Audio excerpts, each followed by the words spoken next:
Salve a tutti da Chef Emanuela e ben ritrovati sul mio canale di cucina.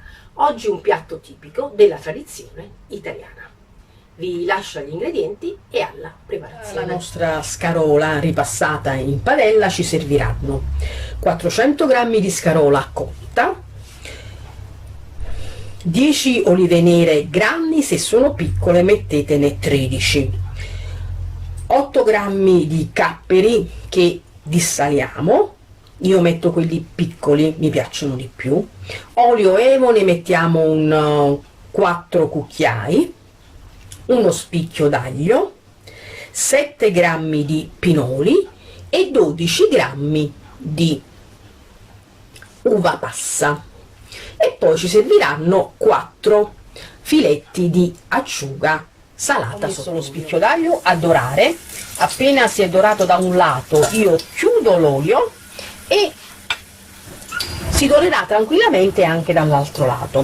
Nel frattempo in quest'olio io metto anche i miei pinoli, ho riacceso e ci mettiamo anche i nostri filetti di acciuga. Io ho spento nuovamente e stempero i miei filetti di acciuga. Se volete i pinoli potete anche tostarli in una padellina, però vedete il colore deve essere questo, non bruciateli, mi raccomando. Vedete come sono biondi? Ok, adesso io lascio i 2 spicchi d'aglio, poi li levo, però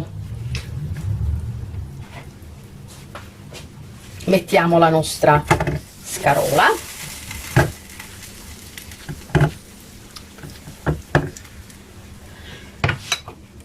riaccendiamo,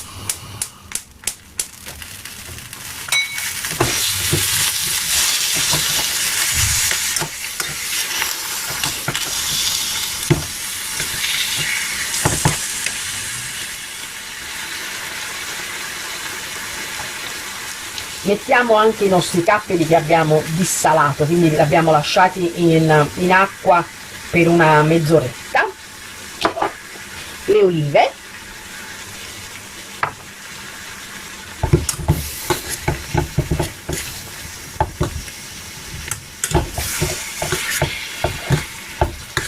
il sale attendiamo che l'acciuga e i capperi diano gusto, in modo che controlliamo. Mettiamo un po' di pepe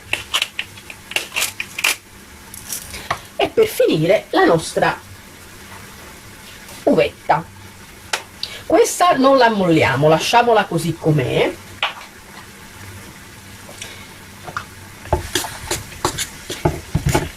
E adesso il tutto si deve insaporire.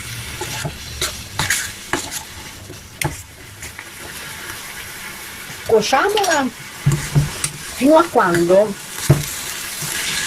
non rimane bella asciutta, non deve avere acqua la nostra scarola, sia se serve per riempire qualcosa, sia che serva per metterla vicino a una carne o addirittura anche a un pesce. Sta molto bene, come il baccalà, insomma dei pesci sapidi in questo senso. Ecco la nostra scarola pronta per essere servita. Se la servite vicino a un pesce o a quello che più vi piace, mi raccomando, servitela calda. Se invece dovete usarla come ripieno, e allora vi conviene farla diventare bella fredda. Buon appetito a tutti!